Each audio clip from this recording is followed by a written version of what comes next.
우리를 새롭게 하심으로 더 큰 은혜 부어주실 줄로 믿습니다.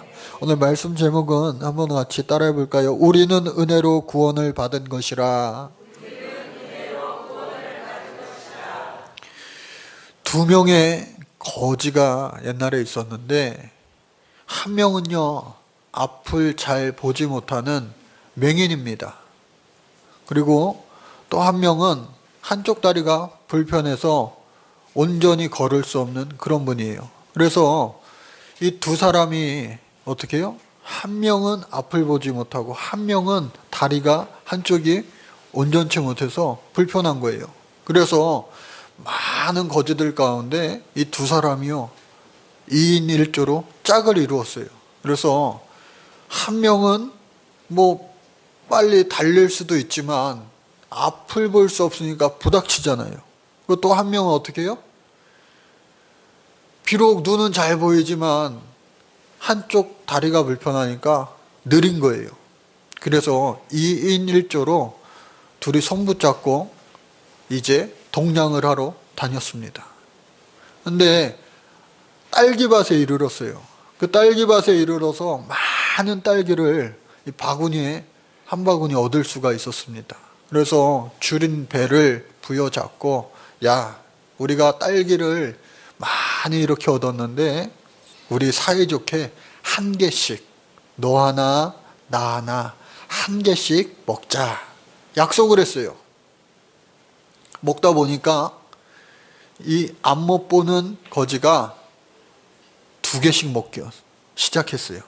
2개씩. 그런데 막 2개씩 먹는데 이 앞을 볼 수 있는 거지가 아무 말도 안 하는 거예요. 그래서 속으로 막 화가 나가지고, 야! 너 지금 몇 개씩 먹고 있어? 너 4개씩 먹고 있지? 그러니까 깜짝 놀래가지고, 야!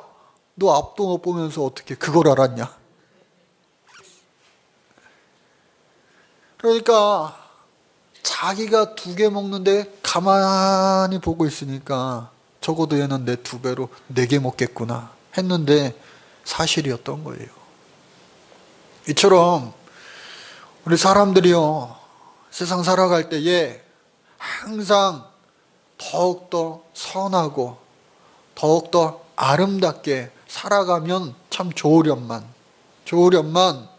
우리가 살아가면서 살아갈수록 어떻게 해요? 선하고 아름답게 살아가기보다는 때묻고 또 때묻게 살아가기가 참 쉽다고 이야기하는 거예요. 그래서 아까 우리 권사님 기도에서처럼 십자가의 길은요, 좁은 길이지만 세상의 길은 어떻게 해요? 넓은 길이에요. 그러나 그 종착지는요, 그 끝은요, 다르게 되어 있다라고 하는 겁니다. 그래서 오늘 성경 말씀 보니까 사도 바울이 로마 감옥에 갇혀 있을 때에 그의 인생 말년에 에베소 교회에 편지를 보낸 내용의 일부입니다. 특별히 오늘 우리가 읽은 2장 1절에서 10절까지의 말씀인데, 이 고린도전서 우리가 계속해서 말씀을 나눴는데, 이 고린도전서는요, 고린도 교회에 특별한 문제가 있을 때, 신앙생활을 하면서 아주 구체적인 실제적인 문제가 있을 때에 사도 바울이 답변을 주는 그러한 형식을 취했는데, 이 에베소 교회는요, 특별히 커다란 그러한 문제는 별로 없었어요. 그래서 그 에베소 교회에 그냥 아주 중요한 말씀을 이 사도 바울이 써서 보낸 거예요. 그래서 이 바울의 여러 가지 많은 서신서가 이 신약 성경에 담겨져 있는데, 이 에베소서 말씀을요, 바울 서신의 여왕이다, 바울 서신의 꽃이다 라고 할 정도로 아주 귀중하고 소중한 그 말씀이 이 에베소서에 담겨져 있는 거예요.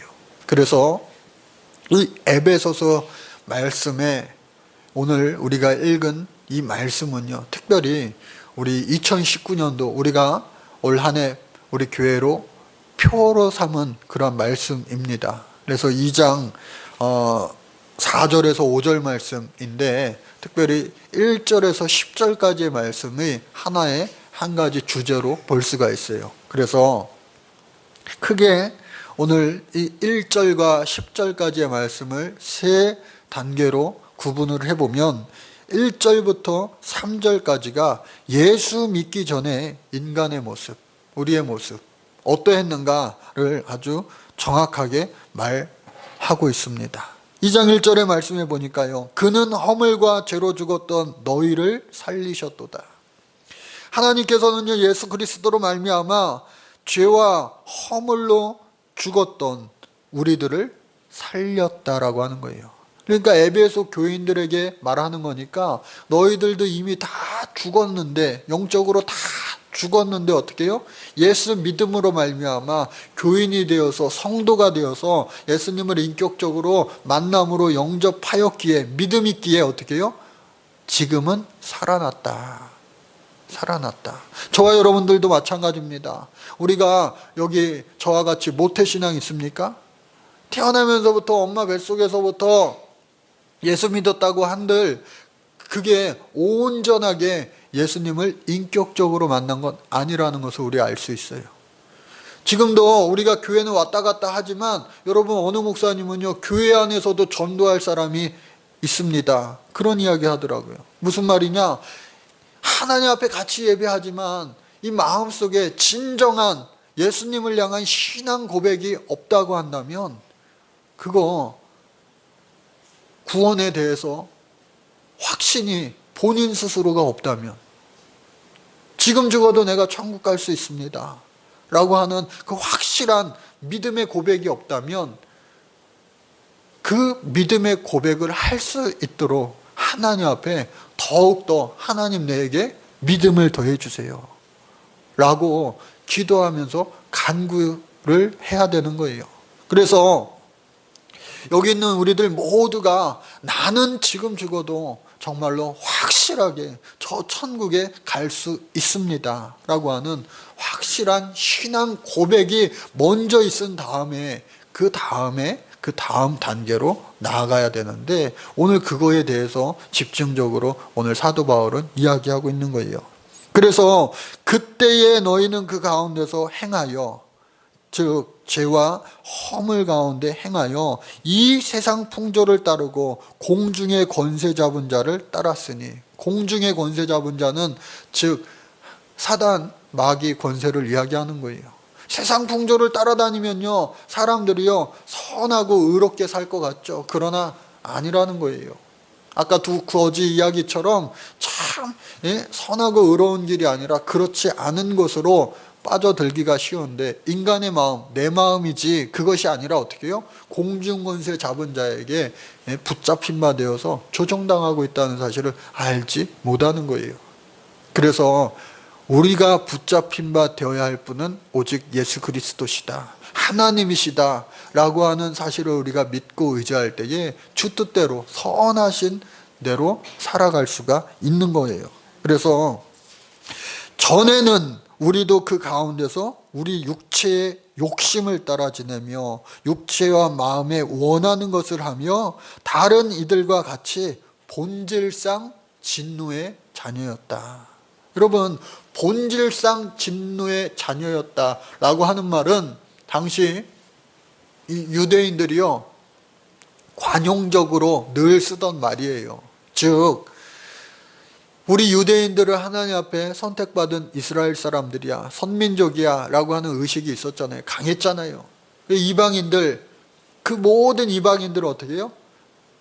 태어나면서부터 본질적으로 어떻게 해요? 분노의, 진노의 자녀들이다. 즉 진노받아 마땅한 사람들이다. 저와 여러분들 어떻게 해요? 서로를 축복할 때 당신은 사랑받기 위해 태어난 사람이라고 축복하지만, 유대인들은요 다른 이방인들을 향하여 당신은 진노받기에 마땅한 사람, 이렇게 그들을 대했다고요. 근데 오늘날 예수 그리스도가 이 땅에 오심으로 말미암아 또 우리를 위하여 죽으시고 3일 만에 부활하시고 하늘로 승천하여 다시 오겠다라고 약속하신 그 다음에는 어떻게 해요? 우리 모두가 예수님을 믿기만 하면, 그 십자가의 사건을 믿기만 하면 우리는 어떻게 해요? 본질상 진노의 자녀였음에도 불구하고 어떻게 해요? 바뀌는 거예요. 어떻게 해요? 사랑받기 위해 태어난 사람. 하나님의 그 긍휼이 풍성하신 그 사랑을 충분히 받고 누리며 살아갈 귀한 존재들로 뒤바뀌어지는 거예요. 그래서 오늘 이 1절부터 3절까지는 예수님 영접하기 이전에 모든 사람이 다 본질상 어떻게 해요? 진노의 자녀였다. 진노받아 마땅한 사람이었지만 4절 말씀이 중요한 거예요. 4절 말씀이 어떻게 시작해요? 긍휼이 풍성하신 하나님이 우리를 사랑하신 그 큰 사랑을 인하여. 근데 여러분 헬라어 원문 이 성경을 보면요, 헬라어 대가 오늘 우리 성경에는요 생략되어 있어요. 대라고 하는 말은 접속사 그러나예요. 그러나. 여러분 우리가 신앙생활할 때에 그래서의 신앙이 되지 말고 어떻게 해요? 그러나의 신앙이 되어야 된다. 제가 여러 차례 말씀을 드렸는데, 그러나의 신앙, 반전을 거듭하는 우리의 인생이 되어야 할 줄로 믿습니다. 아유, 그냥 그런 인생이야 로 끝나는 것이 아니라 어떻게 해요? 영화처럼, 영화가 재밌는 것도 반전이 있으니까 재밌잖아요. 끝을 알 수 없으니까 재밌잖아요. 우리의 인생도 마찬가지로 정말로 힘들고 어려운 과정을 지나지만, 광야와 같은 곳을 지나지만, 홍해를 만나지만 그때마다 역사하시는 하나님께서 어떻게 해요? 그러나 반전을 일으켜주시는 그의 인생들이 되었기에 하나님 살아계시는구나. 많은 사람들에게 간증할 수 있고 하나님 살아계심의 놀라운 역사를 일으키는 주인공이 될 수 있었던 것처럼 저와 여러분들도 어떻게 해요? 그러나의 신앙을 확신하여서 세상 풍조를 따라가다 보면 다 그래서의 인생을 살지만 어떻게 해요? 우리들은 예수 그리스도로 말미암아 그러나의 신앙으로, 그러나의 신앙의 주인공 되시기를 간절히 바랍니다. 그래서 그렇게 우리가 죄화물로 인하여 이 본질상 진노의 자녀였음에도 불구하고 그러나 긍휼이 풍성하신 하나님의 우리를 사랑하여 주셔서 하나님의 큰 사랑을 인하여 어떻게 해요? 허물로 죽은 우리를, 이미 죽은 우리를 그리스도와 함께 살리셨고, 예수님도 확실하게 죽으셨다가 확실하게 3일 만에 부활하셨던 것처럼 저와 여러분들도 죄악과 허물로 죽었어요. 이미 죽은 존재들이지만 다시 어떻게 해요? 하나님 살려주셨다고요. 할렐루야. 그래서 그 은혜로 말미암아 구원을 얻은 것이라. 여러분 여기 성경에 가로가 쳐져 있어요. 성경 몇몇 곳에 이러한 가로가 써져 있는데 이 헬라어 성경에 좀 더 첨언하여서 설명하는 내용이 바로 이 가로 내용이에요. 즉 더 중요한 것이다 라고 볼 수가 있어요. 오히려. 그래서 어떻게 해요? 너희는 은혜로 구원을 받은 것이라. 그래서 오늘 말씀 제목이 너희는이 바로 우리가 되게 해야 되잖아요. 우리는 은혜로 구원을 받은 것이라. 구원은요 여러분 하나님의 선물이다. 그리고 계속해서 성경을 보면은 우리의 공로로 인하여, 우리의 어떠한 행위로 인하여 받은 것이 아니라 어떻게 해요? 구원은요 하나님께서 우리에게 주신 귀한 선물이다라고 하는 거예요. 선물. 내가 어떠한 행위를 이만큼 해서 공로를 이만큼 쌓아서 의롭게 이만큼 내가 살아서 내가 구원받을 수 있었던 거 아니에요. 우리가 무엇을 어떻게 하든지 간에 우리는 구원받을 수 없는 정말로 엄청난 그런 죄악 가운데 살 수밖에 없는 그런 존재들이었다고요. 왜? 처음 조상 아담 때부터요 우리는 그러한 몸의 심령의 DNA를 가지고 살아가고 있고, 그 DNA가 계속해서 우리가 커질수록 그러한 것들이 행위로, 마음으로, 입술로 나타나기 쉬운 존재들이라고요. 그래서 그럴 수밖에 없는, 죽을 수밖에 없는 존재들이었지만 어떻게 해요? 예수 피공로로 말미암아 물로는 씻을 수 없는 그 죄악들을 어떻게 해요? 보혈의 피로 깨끗하게 씻음받은 새로운 피조물이라, 새로운 존재가 되었다고 하는 겁니다. 근데 존 웨슬리, 우리 감리교 운동을 시작한 존 웨슬리 목사님은 이 구원의 단계를 잘 성경을 바탕으로 설명하고 있는데, 처음이요, 선제적 은총이라고 하는 거예요. 프리그레이스, 즉 공짜로 받는 은혜, 누구에게나 다 열려진 하나님의 은혜. 여러분, 착한 사람도요, 나쁜 사람도, 예수 믿는 사람도 예수 믿지 않는 사람도 태양이 없으면 죽어요. 공기가 없으면요 죽어요. 요즘에 뭐 삼한사온이라는 말 대신에 삼한 사미, 3일은 춥고 4일은 미세먼지, 뭐 이런 말이 생겨날 정도인데, 이 공기가 없으면요 우리는 하루도 살 수가 없잖아요. 그래서 하나님이 이와 같은 태양도 주시고 공기도 주시고 물도 주셔서 이러한 누구에게다 주는 그런 선한 은총을 주셨다. 이것이 바로 선제적인 은총이다. 그래서 살아갈 수 있게 해주셨어요. 그런데 그 많고 많은 사람들이 살아가면서 하나님의 은혜를 알지 못하고 어떻게 해요? 아, 당연한 거지, 당연한 거지 라고 여기면서 그것을 어떻게 해요? 파괴하기도 하고 그것을 내 것으로 욕심부리기도 하면서 계속해서 역사가 진행이 되었다고요. 그래서 예수님께서, 하나님께서 참다 못해서 이제는 안 되겠다 해서 예수 그리스도를 이 땅에 보내셔서 그 예수님을 믿기만 하면, 한번 따라해 볼까요? 믿기만 하면 모든 죄를 용서해 주시는 그 칭의의 은총을 주셨다. 예수 믿고 우리가 회개합니다. 하나님 앞에 모든 것을 다 회개해요. 알고 지은 죄, 모르고 지은 죄 다 하나님 용서해 주세요. 깨끗하게 씻음 받으면 제가 이제 보혈의 공로로 씻음 받게 되니까 하나님의 온전한 형상을 회복할 수 있는 거예요. 그래서 너 내 아들이야, 너 내 딸이야 라고 하는 그 칭의의 은총을 얻을 수 있게 되는 거예요. 당신은 하나님의 아들입니다. 당신 하나님의 딸입니다. 그와 같이 자녀됨의 놀라운 은총을 얻게 되는 거예요. 근데 대부분 다 이 단계까지는 오지만 거듭남의 단계를 우리는 진짜 거쳐야 돼요. 세례 예식을 통하여서 우리가 씻음 받았습니다. 그래, 내가 하나님의 아들로, 하나님의 딸로 잘 살아가야지. 하지만 우리가 예수 믿으면서도 무너지잖아요. 넘어지잖아요. 실패하잖아요. 주님 뜻대로 살기로 했네 라고 고백하지만 여전히 자아가 살아서 어떻게 해요? 내 뜻대로 살고 있는 이 모습을 보고, 또 뿐만 아니라 세상 사람들과 별반 다를 것 없이 세상 풍조를 따라가고 있는 나의 모습을 어느 순간순간 보고 깜짝 놀래잖아요. 그러나 그때에 하나님께서는 분명히 우리에게 어떻게 해요? 거듭남의 은총을 계속해서 부어주신다고요. 예수님께 묻습니다. 2000년 전에도요.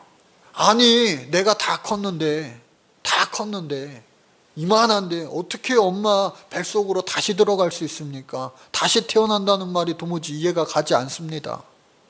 오늘 세상 사람들도요, 이와 같이 똑같이 2000년 전에 했던 질문을 다시 하는 사람들이 있을 거예요. 그러나 우리 예수 믿는 사람들은 영적으로 거듭나야 된다, 다시 태어나야 된다라고 하는 의미를 여러분들 아실 거예요. 내가 예수 믿고 나서 이전의 모든 죄와 허물을 다 씻어버리고 다시 태어나겠다. 여러분, 한국의 대표적인 지성이라고 오랫동안 일컬어지는 분이 있는데 그분이 누구예요? 바로 이어령 교수. 이어령 교수님. 문체부 장관, 교육부 장관, 그런 요직을 다 거치시고 정말로 어떻게 해요? 많은 사람들에게 인정받는 학자 중에 학자죠. 그런데 그분이요, 예수 믿은 지는 얼마 안 돼요. 그 과정을 보면은 어린 손주가 아파서, 그리고 그 어머니인, 지금은 하늘나라 먼저 가셨지만 신미나 목사님, 그 딸이 목사님이 되었는데 그 목사님의 또 그 육체적인 고난을 통하여, 그 고난들을 통하여, 손주와 딸의 그 고난을 통하여 오히려 이 이어령 교수는 어떻게 해요? 예수님을 믿게 되고 영접하게 된 거예요. 그러니까 이분도 지금 손녀가 먼저 하늘나라 가고 또 딸이 먼저 하늘나라 가고 얼마나 이 마음이 괴롭겠어요. 그러나 마지막에 자기도 지금 암 투병 중이더라고요. 최근에 제가 어떤 영상을, 간증하는 영상을 보니까, 여러분, 모든 세상 사람들은 예수를 믿던지 안 믿던지 죽음 앞에서는 거짓말을 하지 않는다는 거예요. 죽음 앞에서는. 그래서 모든 사람의 유언에는 가치가 있다고 하는 겁니다. 왜? 마지막 남긴 말에 장난스럽게 또 거짓스럽게 이야기하는 사람은 별로 없다는 거예요. 그런데 지금 자신이 죽음 앞에 서 있다는 거예요. 사망 선고를 받고 이제 얼만큼 살지를 알 수 없는 지금 자신의 상황인데, 나는 죽음 앞에서 거짓말을 하지 않고 정말 진실되게 말합니다. 하나님은 살아계시고 예수 그리스도는 하나님의 살아계신 아들입니다. 그와 같이 자기가 만난 하나님을 간증하더라고요. 정말로 바늘로 찔러도 피 한 방울 안 나올 것만 같았던 그 철저한 이성적인 사람이 이제는 예수 믿고 완전히 달라진 거예요. 저는 그분의 인생을 바라보면서 정말 대단하다, 어쩜 저럴 수가 있을까 싶기도 하지만 또 한 가지 안타까운 점을 발견하는데, 야, 저분이 젊었을 때에, 한창 때에 좀 더 예수님 일찍 믿고 더 큰 영향력을 세상에 흘려보냈으면 얼마나 더 아름답고 좋았을까 하는 이 아쉬움이 들기도 합니다. 그럼에도 불구하고 하나님은 그 가정을 통하여서 놀라운 일들을 많이 행하시고 또 앞으로도 행하여 주실 줄로 믿습니다. 그래서 이처럼, 그러나 과거에는 이랬지만 이어령 교수처럼 그러나 예수님을 영접하고 이제는 달라진 삶을 살아가게 되는 거예요.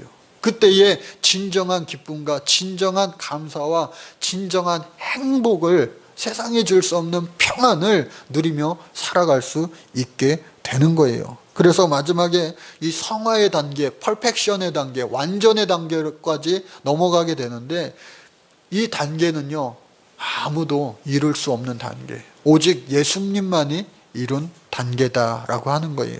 그래서 이 성화의 단계를 조금 더 구체적으로 살펴보니까, 초기의 성화는요, 의인과 중생의 경험을 하는 단계다. 예? 초기의 성화는 의인과 중생의 단계. 그러니까 예수 믿고 난 다음에 우리가, 아유, 처음에 막 뜨거워가지고 막 열정적으로 신앙생활 하다가 어느 순간 이것이 막 식어져 가잖아요. 어떤 목사님은 또 그렇게 얘기하더라고요.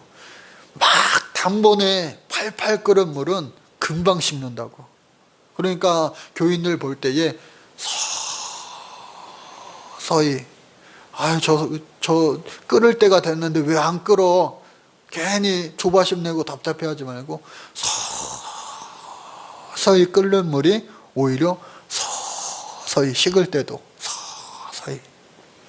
그래서 여러분, 이 장단점을요, 여러분들도 잘 아시고, 내가 빨리 끓었습니까? 그러면요, 계속 끓을 수 있게 이 성령의 은혜를 더욱더 구하시기 바라요. 왜?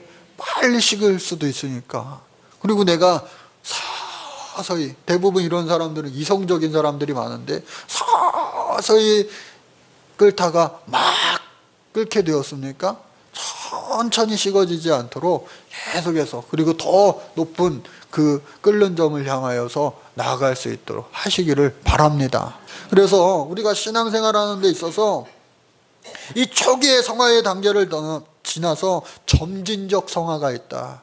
이 성장을 위해서, 예수 믿는다고 다 똑같이 예수 믿는 거 아니잖아요. 거듭났다고 해서 다 그 거듭난 단계가 다 똑같은 거 아니에요. 다 단계가 있다고요, 단계가. 그래서 조금 더 내가 예수 더 알기 원합니다. 조금 더 주님을 깊이 알기 원합니다. 오늘 중고등부 수련회를 가는데요, 제가 저도 한창 때 중고등부 아이들 같이 할 때 특별히 그때 고등학생들만 오늘 밤새서 기도할 사람들 모여라 했더니 막 모였어요. 그래서 그 아이들 붙잡고 밤새서 기도한 적이 있는데, 중학교 애들은 니네들 가서 자 그냥. 그런데도 몇 아이들이 저도 기도하고 싶어요 해가지고 기도한 적이 있는데, 억지로 해서 되지도 않아요. 성령께서 함께 하실 때 밤새서 기도해도 언제 기도 시작한 것 같지도 않은데 막 해가 뜨고 막 그렇게 되는데, 그래서 여러분들 온전한 성화에 이르게 되면, 이 점진적 성화를 지나 온전한 성화에 이르게 되면 어떻게 해요? 동기의 완전과 사랑의 실천이 되는 거예요. 동기의 순전한 완전함과 어떻게 해요? 사랑의 실천. 이 단계까지 이른 사람을 가리켜서 사람들은 성자다, 진짜 작은 예수님이다, 그와 같이 말하는 거예요. 마지막 퍼펙션 영화의 단계에 이르러서는 미래지향적인, 저 하늘나라에 갔을 때 너 참 의인이다, 노아와 같이, 그리고 정말로 아브라함처럼 믿음의 너 조상이다 라고 이렇게 인정함을 받을 수 있는. 그러나 그럼에도 불구하고 그 사람들도 다 흠이 있었잖아요. 다윗도 하나님 마음이 합한 사람이라 라고 했지만 어떻게 해요? 얼마나 흠이 많았습니까? 그렇기 때문에 우리는 이 완전의 단계까지 이룰 수는 없어요, 예수님 외에는. 그럼에도 불구하고 어떻게 해요? 그 전 단계에 온전한 성화를 이룰 수 있는 사람이 몇몇 나타나는데, 성경 밖의 인물 중에도 우찌무라 간조라고 하는 기독교의 일본 기독교의 사상가이자 또 성자라고 불렸던 이 우찌무라 간조라고 하는 분이 있어요. 1861년에 태어나서 1930년, 약 72세의 삶을 살았는데, 아버지가요 이 사무라이 계급이었어요. 근데 본처의 자식이 아니고 첩의 자식으로 태어났어요. 그러니까 홍길동처럼 어떻게 해요? 아버지를 아버지라 참 부르기도 뭐하고, 본처의 형들, 아버지가 같으니까 그 형들을 형이라 부르기도 뭐하고, 정말로 태어나면서부터 누구의 잘못도 아니잖아요. 나는 거기 첩의 자식으로 태어나고 싶어서 첩의 자식으로 태어났나요?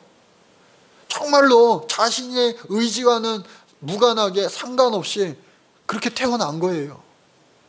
태어났는데 어머니가 또 일찍 죽었어요. 그래도 어머니가 살아계셨으면 사랑을 받았을 텐데. 그 아버지도요, 처음에는 괜찮다가 한 50대 되니까 아버지도요 완전히 파산했어요. 파산. 집안이 몰락했어요. 그러니까 정말로 어렸을 때부터 이 가난한 그리고 사랑받지 못한, 그리고 사람들에게 손가락질 당하는 첩의 자식이야 하면서 어느 곳에서도 정말로 인정받지 못하고 제대로 된 대우받지 못하는, 거기다가요 몸도 왜 이렇게 허약하게 태어났는지, 아버지가 사무라이 출신인데 몸도 허약하게 태어나가지고 폐결핵을 앓은 거예요. 폐결핵. 당시에 폐결핵은요 그냥 죽는 병이었어요. 막 피를 토하니까 사람들이 전염될까봐 다 도망가고, 안 그래도 소외받는 그러한 삶이었는데 누구도 도와주지 않는 그러한 삶을 살 수밖에 없었어요. 그런데 다행히 하나님의 은혜로 선교사 부부를 통하여 예수 믿게 되었고, 또 선교사 부부를 통하여 소개받아 간 그 중학교에서 또 예수 믿는 선생님들을 만나서 그곳에 서서 하나님을 예배하고 성경을 공부하고 하면서 예수님을 인격적으로 이분이 만나게 된 거예요. 그 신학교에 이제 입학을 해가지고 하나님의 종으로 쓰임 받겠습니다 했는데 아까 말씀드린 대로 어떻게 해요? 폐결핵이 심하게 되는 거예요. 당신은 이제 오래 살지 못합니다. 사망 선고까지 받았어요. 그러나 하나님의 특별한 은혜로 말미암아 기적적으로 이 사람이 삶의 연장의 선물을 받은 거예요. 하나님이 살려주신 거예요. 그러니까 지식적으로 뿐만 아니라 인격적으로 뿐만 아니라 체험적인 신앙까지 더해졌어요. 그런데 폐결핵 낫고 나니까 이 사람에게 찾아온 것은, 발견된 것은 뭐냐? 영양실조라는 거예요. 극심한 영양실조로 인하여 당신은 폐결핵 다 나았다고 해도 3년밖에 못 살아요. 그래서 그 3년을 어떻게 살까 하다가 빈민촌으로 들어갑니다.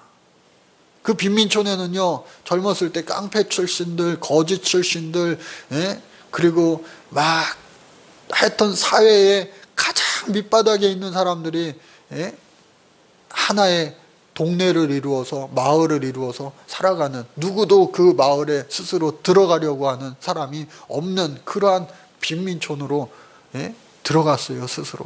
그곳에서 뭐하러 들어가느냐? 복음을 전합니다. 예수님 사랑을 전합니다. 그곳에서 막 복음을 전하는데 너 뭐야 하면서 술 취한 사람들한테 막 맞기도 하고요. 맞아가지고 뼈가 부러지기도 하고 이가 부러지기도 하고 항상 피투성이에 멍투성이에 그러한 하루하루를 보냈지만 그것을 떠나지 않고 계속해서 하나님 당신을 사랑한다고, 예수님 우리를 위하여 십자가에 못 박혀 죽으셨다고, 당신은 그러한 존재라고, 당신은 정말로 귀한 존재라고 하면서 그 사랑의 실천을 하는 거예요. 누가 시키지도 않고 또 주위 사람은 왜 그렇게 사느냐고 말려도 1년이 지나고 2년이 지나고 3년밖에 살지 못했다는데 그곳에서 어떻게 해요? 3년이 지나 4년 5년이 되니까 그곳에서 그 사람을 이제는 성자다, 성자네, 성자 하면서 그의 삶을 통하여 이제 예수 믿게 되는 사람들이, 복음을 받아들인 사람들이 조금씩 늘어나게 됐어요. 그리고 그런 그가 나중에는 그의 사상과 그의 사랑의 실천 때문에 일본의 총리도요, 그리고 이 정치하는 사람들도, 그리고 대학 교수들도, 또 심지어 많이 공부하는 그 스님들도 찾아와가지고 이분에게 로마서 강해를 막 듣고 성경 공부를 하고, 이 사람으로부터 많은 그 배움의 열기가 얼마나 높았는지 몰라요. 우리나라 초기 기독교 신학자들도 이분의 제자들이, 유명한 분들이 많이 있지요. 그래서 이 분이 그와 같이 엄청난 일들을 하셨는데 유명한 일화가 있어요.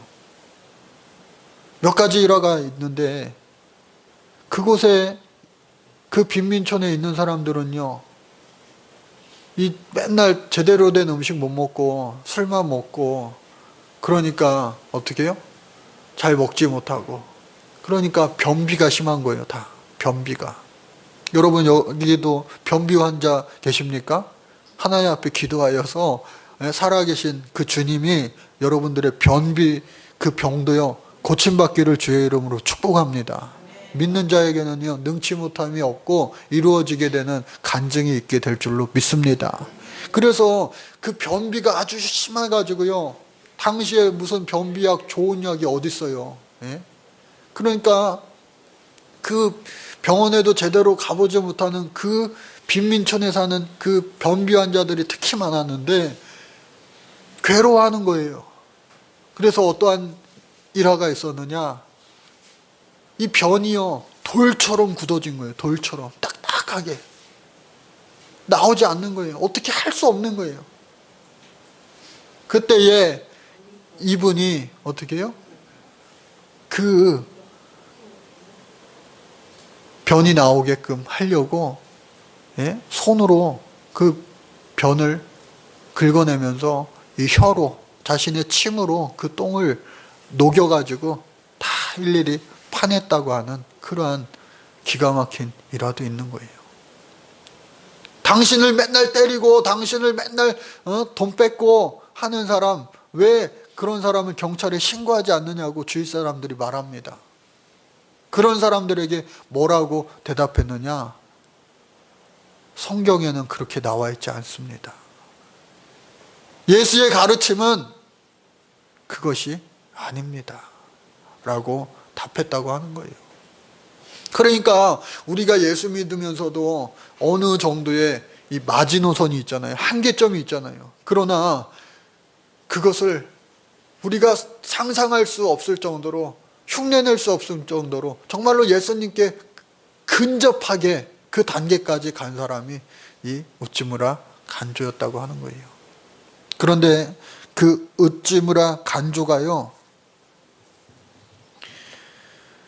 평소에 계속 외웠던 그 기도문이 있어요. 자기가 기도문을 써놓고 계속해서 그것을 반복했던 기도의 제목인데, 그 기도가 어떤 기도문이었느냐?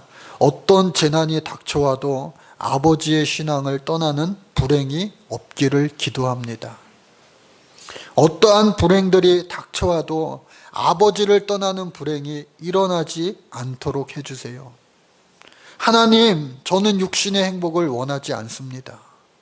저의 영혼에 주님 안에서 영원히 보호받기를 기도합니다. 평생을 되뇌었던 이 기도였다고 하는 거예요. 그런 그가 저주에 대해서도 말한 것이 있어서 오늘 말씀과 연결이 되어지는 거예요. 여러분, 하나님께로부터 우리가 저주받았다라고 했을 때에 그것이, 그 저주가 과연 무엇이라고 여러분들은 생각이 드십니까? 남들보다 좋지 못한 신체 조건? 남들보다 좋지 못한 가정의 환경? 남들보다 좋지 못한 지능? 어떤 거? 그런데 이 우찌무라 간조는 뭐라 얘기했느냐? 하나님에게 저주가 있다면 그것은 질병도 실패도 배신당하는 것도 아닙니다. 만일에 저주가 있다면 바로 세 가지입니다. 하나는 하나님이 믿어지지 않는 것입니다. 아무리 믿으려 해도 믿어지지 않습니다. 그것은 버림받은 심령입니다. 두 번째는 성경을 읽어도, 요절을 외워도 성경은 많이 안다고 하는데 하나님의 말씀이 들리지 않는 것입니다. 성경을 읽는 중에 하나님의 음성이 들려야 됩니다. 이것이 안 들리면 그 사람은 저주받은 사람이 되고 맙니다. 설교 말씀 듣는 중에 하나님의 음성이 내 귀에 들려지는 은혜가 있기를 바랍니다. 마지막 세 번째는요, 세 번째 사람은 감사하는 마음이 없는 사람입니다. 감사하는 마음이 생기지 않습니다. 생각만 하면 원망과 불평, 불만 뿐입니다. 사랑하는 우리 성도 여러분, 이 세 가지, 하나님을 믿어지는 은혜가, 구원의 은혜가 저 여러분들에게 가득하시기를 주의 이름으로 간절히 축복합니다. 그리고 말씀을 들을 때에, 기도할 때에, 그리고 성경을 읽을 때에, 또 주님을 그 무엇으로라도 생각할 때에, 더 나아가 살아 숨쉬는 모든 순간순간마다 하나님의 귀한 사랑이 느껴질 수 있는 저 여러분들 되시기를 바랍니다. 그러므로 말미암아 감사와 기쁨, 행복이 충만해져야 되는 거예요. 그리고 마지막 말씀 10절 말씀에 보니까요, 그러므로 말미암아, 결론의 말씀이에요. 그러므로 말미암아, 10절 같이 한번 읽겠습니다. 시작. 우리는 그가 만드신 바라 그리스도 예수 안에서 선한 일을 위하여 지으심을 받은 자니 이 일은 하나님이 전에 예비하사 우리로 그 가운데서 행하게 하려 하심이라. 우리 주님을 믿고 이제 거듭나서 우리 주님과 같이 또 우찌무라와 간주와 같은 그 작은 성자가 우리도 될 수 있도록 우리도요 의지적으로 노력하는 것도 필요하다. 구원은 전적으로 하나님의 은혜지만 구원받은 우리가 어떻게 해요? 예수 닮기 위하여 노력하고 또 노력하는 것, 이것도 필요하다. 그리하여 하나님 우리를 향하여 예비하신 그 많은 선한 일들을 이루어 드림으로 살아계신 하나님 앞에 영광 올려드리고 또 우리의 삶 가운데 많은 열매로 간증하는 저와 여러분들의 축복의 삶이 될 수 있기를 간절히 바랍니다. 하나님 감사합니다.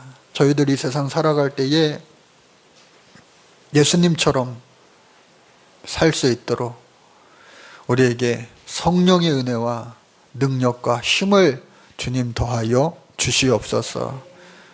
예수님의 이름으로 간절히 기도드립니다.